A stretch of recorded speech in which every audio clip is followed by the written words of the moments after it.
So, we do this in English, I guess. Of course, you could do it also in French. Is someone in here that wants to have the talk in French? No. But we are in a multicultural country, I guess. No, she will make it in French. Thank you. In English. In English. Sorry. Okay. Yeah. But there was nobody. You. Okay. The only one. Okay. Good. Welcome, Kathleen. I don't know what you made before the ZHDK, but perhaps you can tell this afterwards. I know her. She studied the bachelor at the ZHDK in game design. There is a curriculum since 2024. 2004, and now, yeah. And she was it was very interesting to have her as a student because she often also tried out things that the most students are interested in. For example, she made a bachelor work that was named Accalmie. Yeah. And it was about coming down. And it's the opposite of what you normally play. So you had to breathe really slow and calm down, and it really worked. This was an interesting work. Unfortunately, she started the master with this idea, and unfortunately, because she then stopped to work on this game and took another topic. And it's a typical topic that is normally, if you would go here and look down, the most of the people you will see are men, oder? Gender men, oder? If you look down. So one of the problems is, of course, that in the beginning of the games, the most of the games were made for males, at least in Europe. And the first game that was made also for females was? Nobody knows? She will tell you then. I think you mean Pac-Man. Exactly, yeah. Pac-Man was the first game when a designer went into an arcade and really said, I want to do a game not only for male. And in Europe, if you look into the arcades in Zurich or so, it was really male. It was a little bit different in the Welsh part of Switzerland, but I talked too much. So, Kathleen, it's your talk. Yes. So I will introduce you. So on my, basically it's my, do you hear me? It's good. Is it? I closed the window. Oh.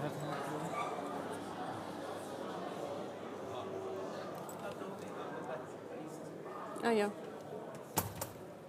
Better? So yeah, I will introduce you to my master's research, a bit of an overview of my thesis, and more the focus on the history in the thesis, because I also did some analysis and things. So the topic is understanding the phenomenon of girl-oriented video games. And why I picked this topic is that because this was me when I was, 12-year-old or less, with my pink Game Boy, with mainly Barbie games and pet games, horse games, and so on.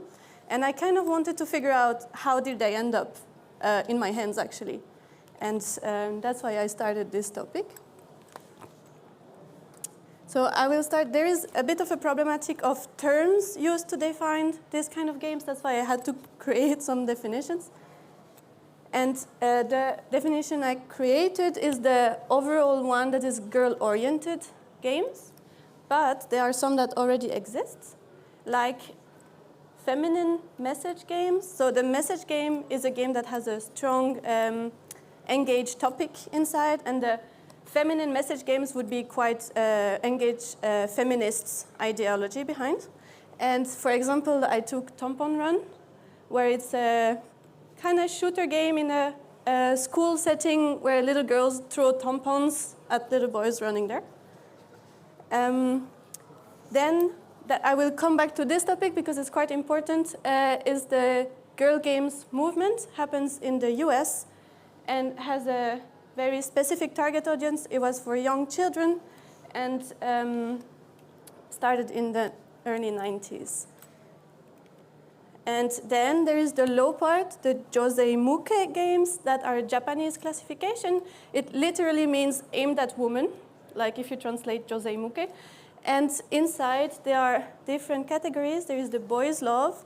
Boys' love is not only games, it's any media. It's also a lot of mangas, anime, and so. The definition is usually gay love stories, but most of the time, content consumed by women. And then the last one is the Otomi games. It's also a Japanese classification. Here is the first Otomi game. It's called Angelic. And it's all in Japanese. Some fans translate it, but now it's only available in Japanese, most of the Otomi games.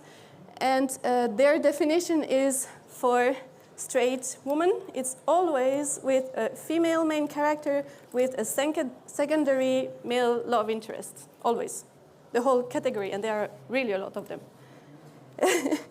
And so we can say what is actually a girl game. Does it just need hearts, and then we're like, yeah, that's for girls, or what actually makes it? So with the analysis I made up this kind of 3 pillars categories.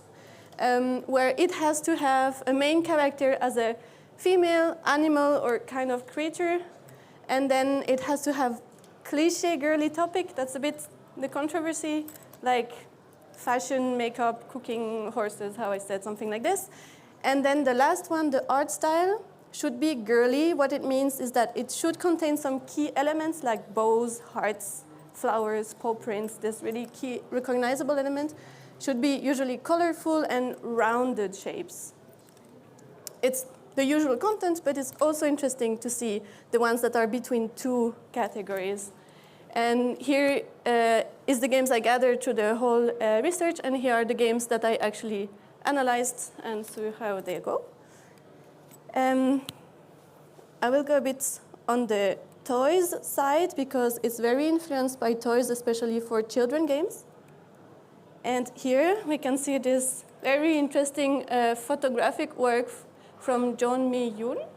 She made 2 series of photography. First, the Pink project, when she went to a lot of children bedrooms and asked them to lay out all their toys and see how it looks like.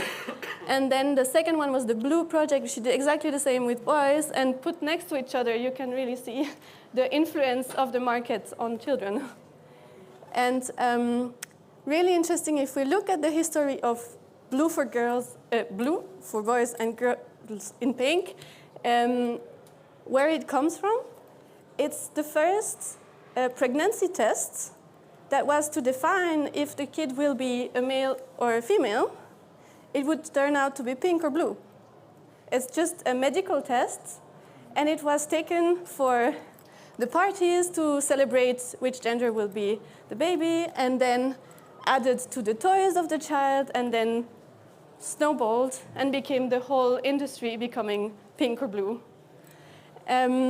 Compared to this project, I took a very popular game, Overcooked, multiplayer, collaborative game, not specially gender or anything, where you're in this kitchen and like try to run and do your meals together. And then you have this very nice 2 variations called LOL Surprise Babies Born to Travel. And it's full copy of the gameplay, complete copy. But how you can see, it's very pink. It's played in the rooftop club, and you play little fashionista babies that put clothes together and put them out instead of cooking. But it's basically the same, and it's something that happened a lot, actually, just lazily taking something that existed and put a pink layer over and go with that.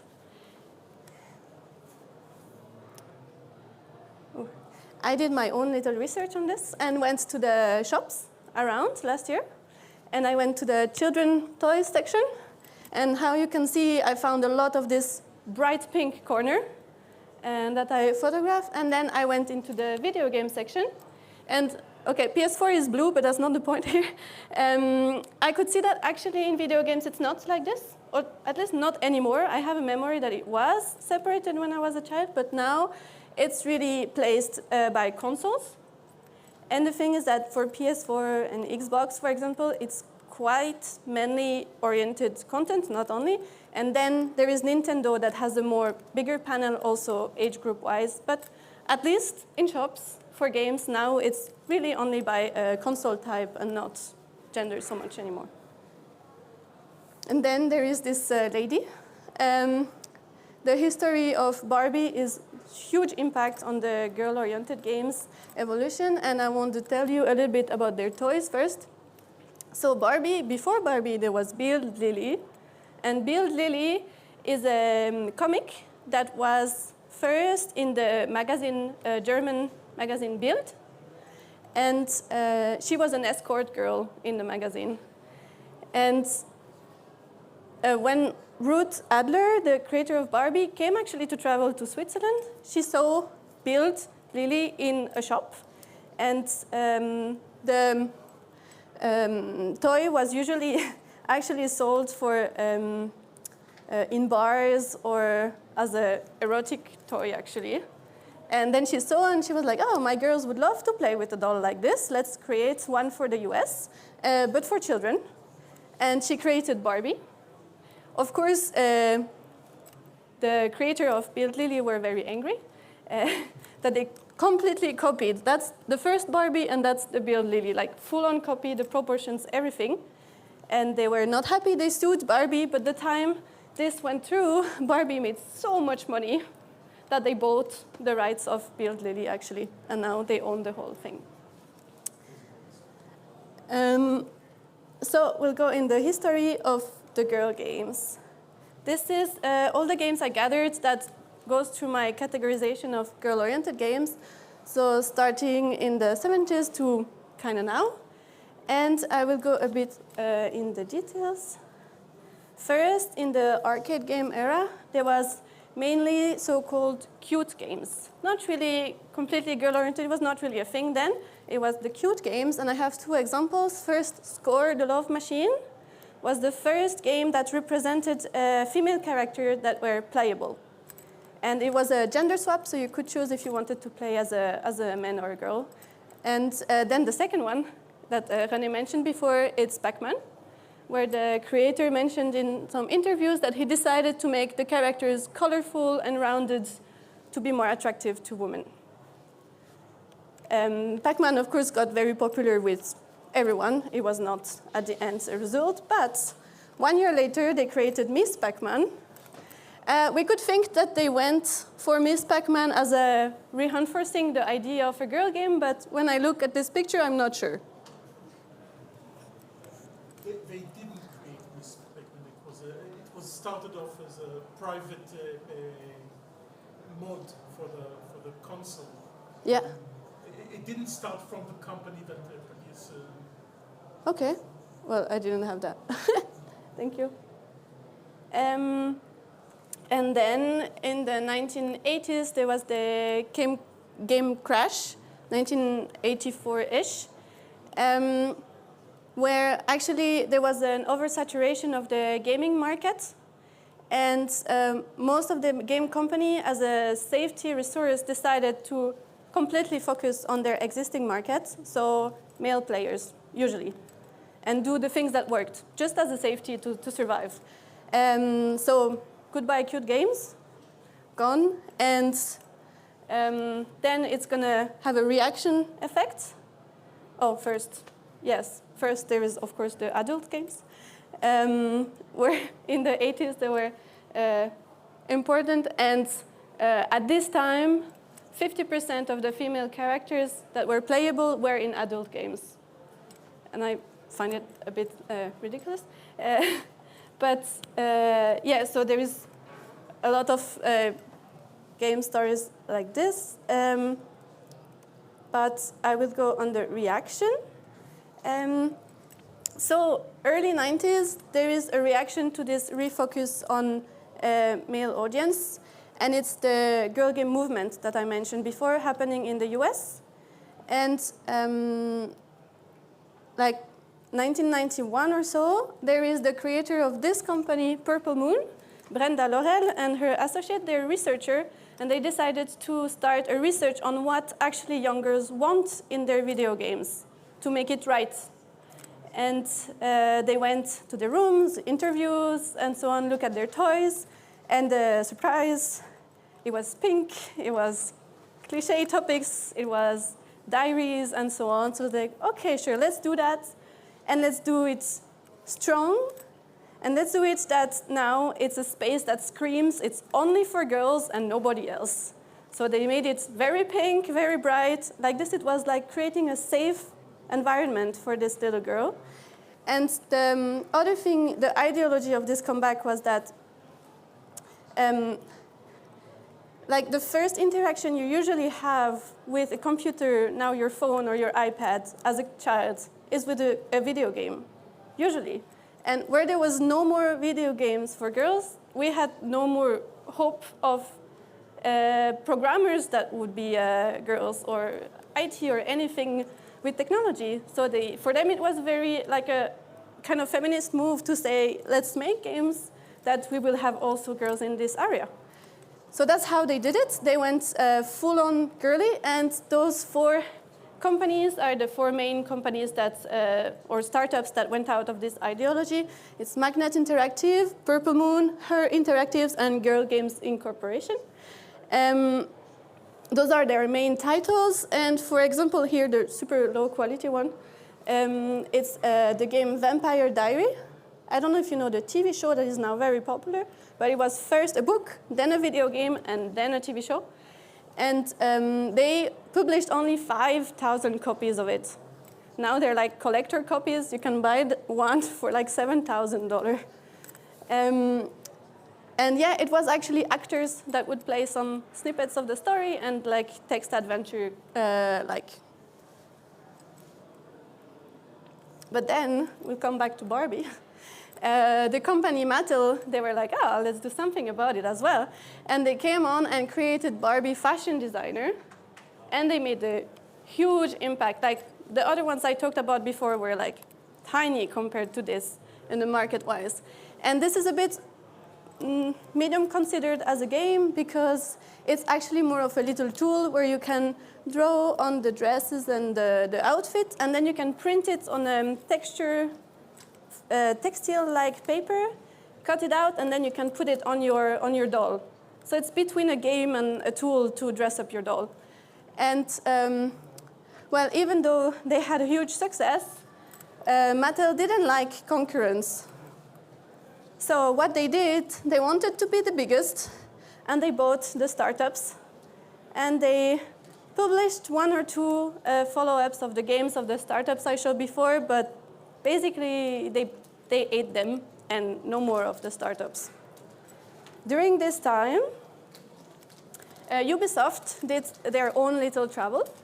The power of Ubisoft at this time, or still, is that they have studios a bit all over the world, and they created series like Imagine. They have 46 variations of this game, and each of their studio did one, and then they created a really lot of them. Then there was the Pets and the Sabrina the Teenager Witch, that is also now a famous TV show.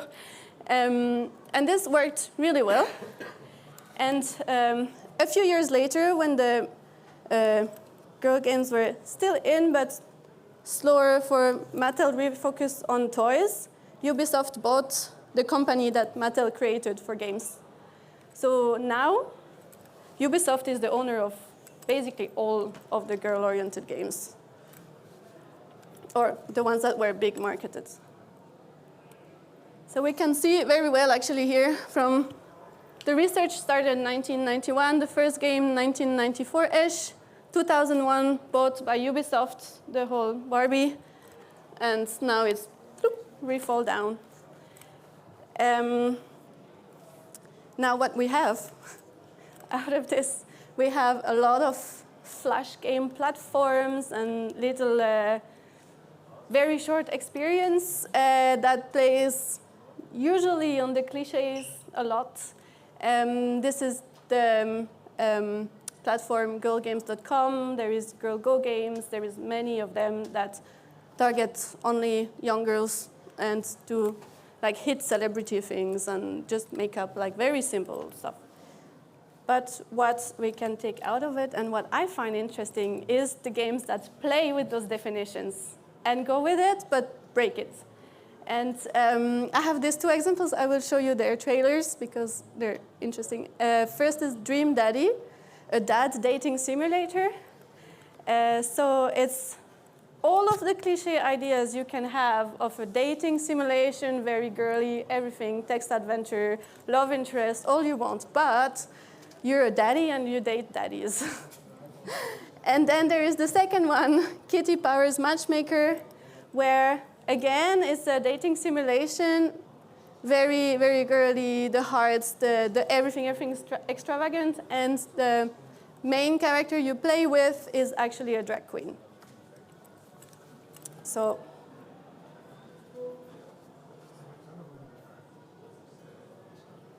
is the sound working?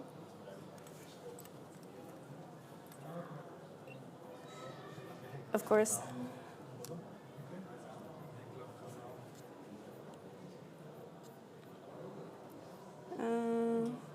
Sorry.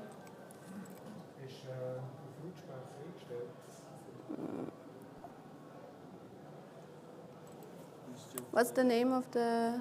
That's the... I have this. Like the earphones. Sony PG? No, it's not the Sony, it's the... Extern. Extern, yeah. It's Let's see.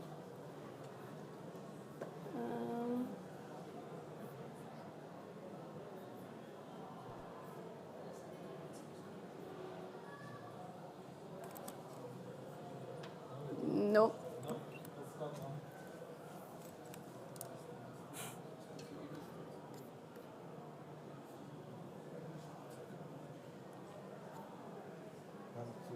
volume. Ah, Yeah. good. So.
So this one actually really fits the Japanese classification that I mentioned, boys love, where it's also popular with girl players.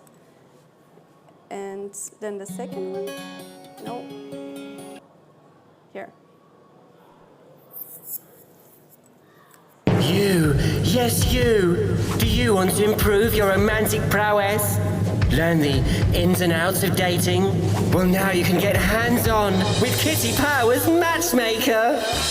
Ooh, hello kittens. I'm Kitty Powers, matchmaker extraordinaire. As we all know, the path to true love is long and hard, which is why I've created my new dating simulator. Run your own dating agency and become a lovemonger supreme. Well, I never. I've got a little black book full of lonely hearts, and it's your job to find them love. Help them through delicate dating dilemmas. Guide their passage through the turbulent tunnel of love. You can play with yourself or do it on the sofa with friends. Outrageous! Hello Kitty Powers Dating Agency. You can even matchmake your mates and send them on dates. We'll end up in the penthouse of passion or the dustbin of broken dreams. Sounds scary, doesn't it? But don't despair, kittens, because I, Kitty Powers, will be there for you every step of the way. Every client deserves their happy ending, and it's your job to give them one. Well, Kitty Powers Matchmaker. Out now on Steam. Yeah.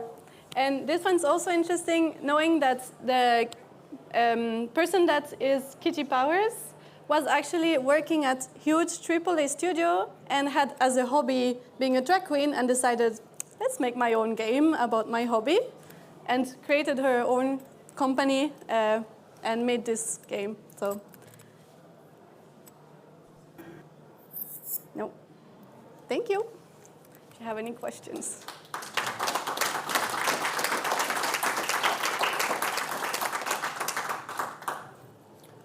Questions?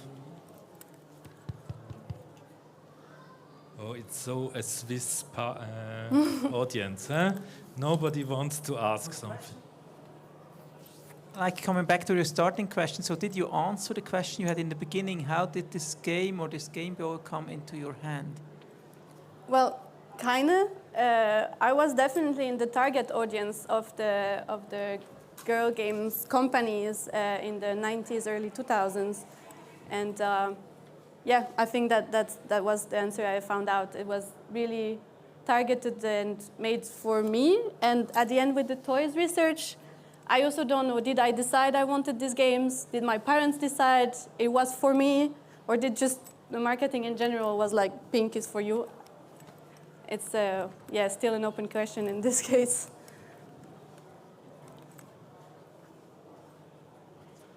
Yeah, thanks for the talk. If I understood correctly, you're studying game design, right? So how is the gender balance there in your class, and is there some hope for the future? I can't hear so much, sorry. Können wir das ein bisschen lauter haben? Sorry?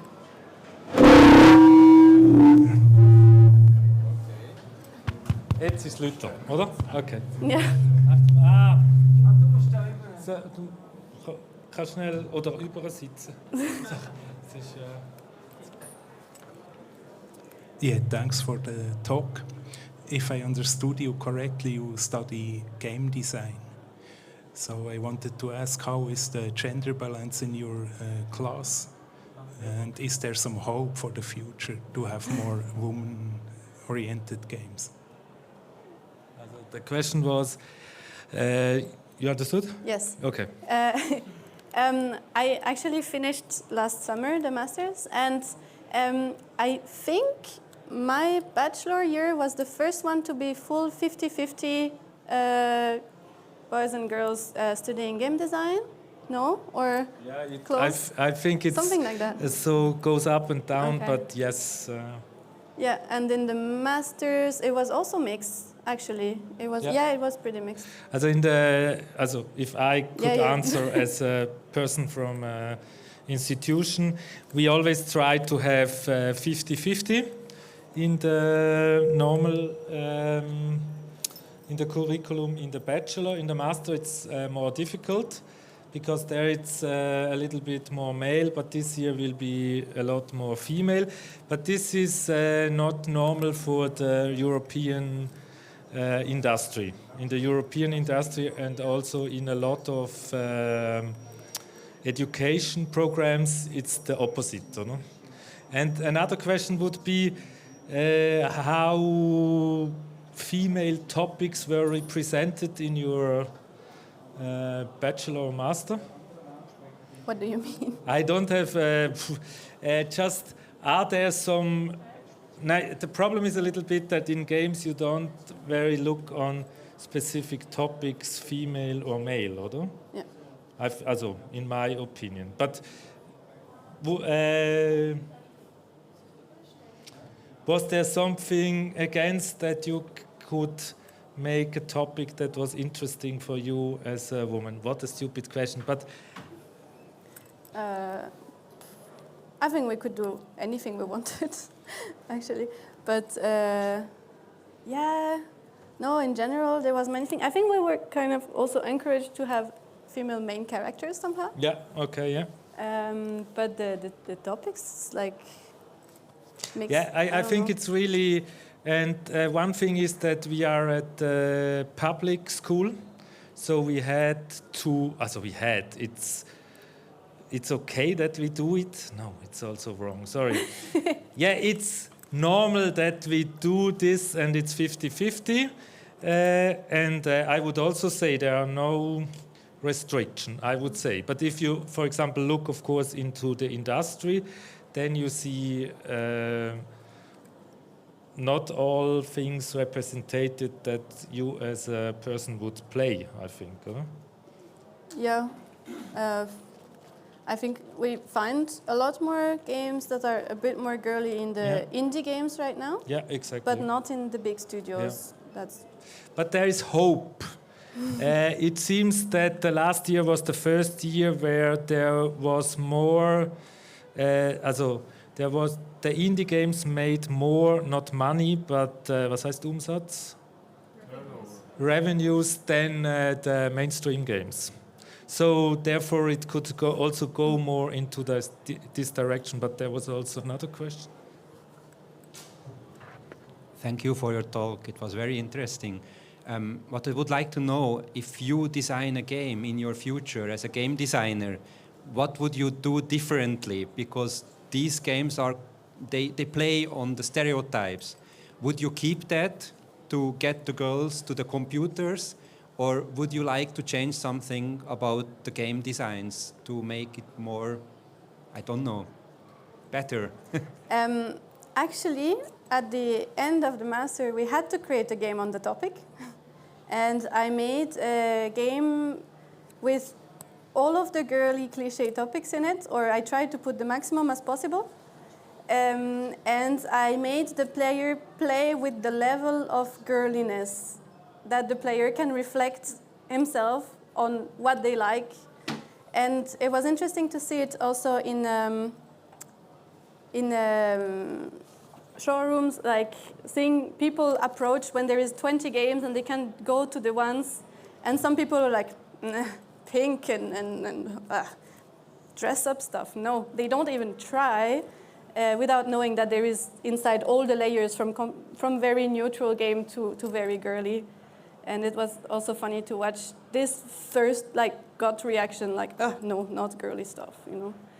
But that's why I felt like I needed to put the stuff inside, but still have this second layer of reflection in it. And there was also you have your own line. Your own line. Yes. She could say.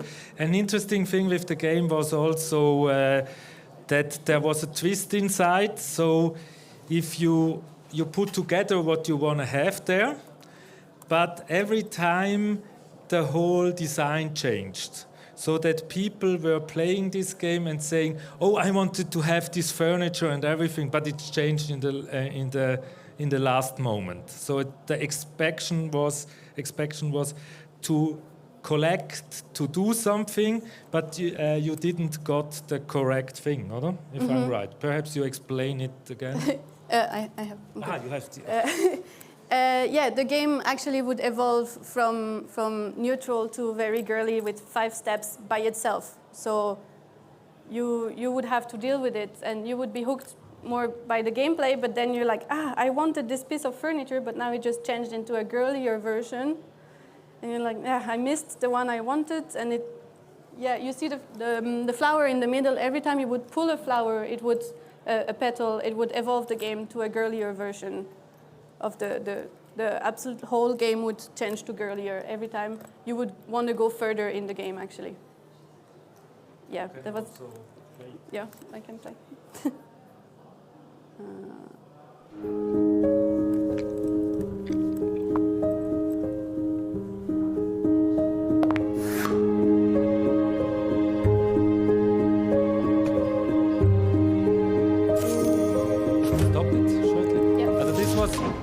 In the making, a very interesting thing, because you have this flower up there, and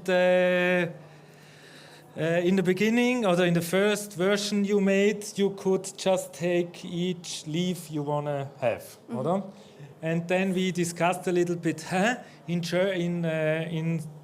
the German part of Switzerland, how would we do she loves me or she doesn't love me? You take the next one, oder? Always the next one.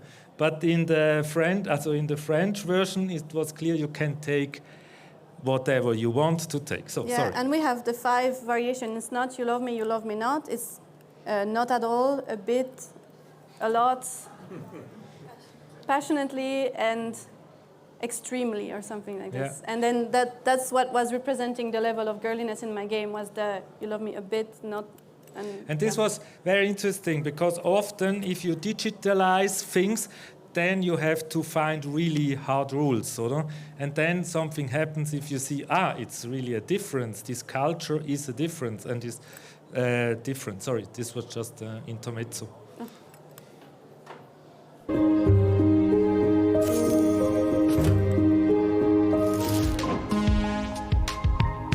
What do you do now here? Yeah, you had to make a sandwich.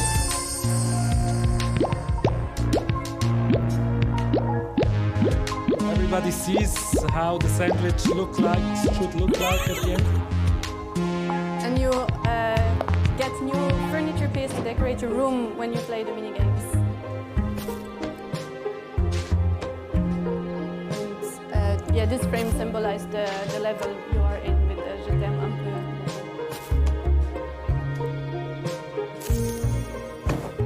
You have seen how it changed everything? So you don't get what you want, oder? Also it's the opposite of VCVIC. This was the dancing mini game.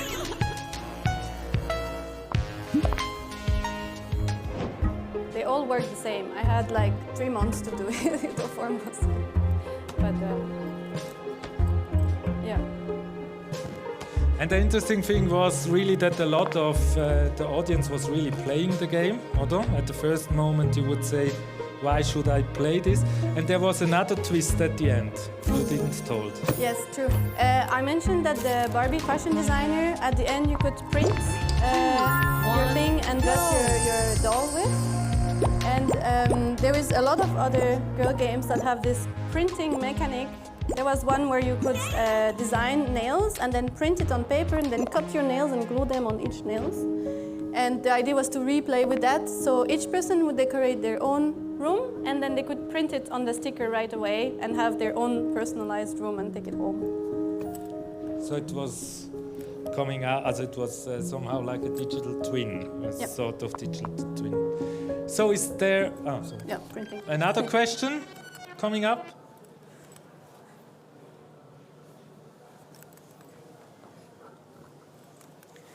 Hi, thank you for your presentation. I was wondering, to what degree would you describe your work as critical or feminist? My research or the game? No, your research. I would say it is feminist in a way, but I try to be the most critic on everything.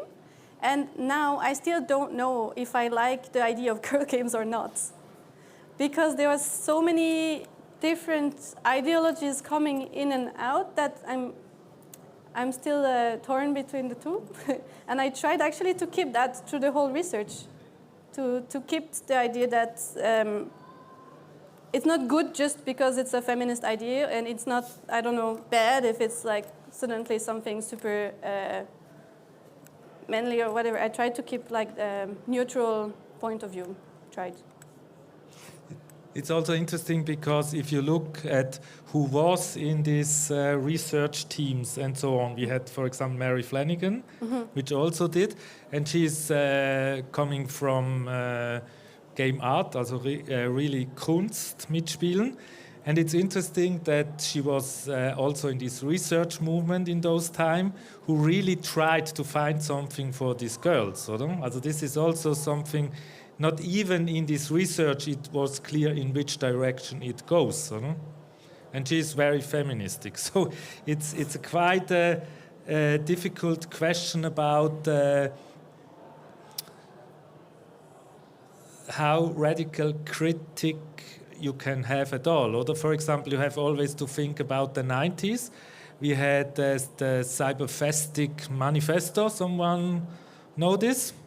This was a manifesto about the end of the bodies, because in cyberspace everybody can have the body he wants to have. Right?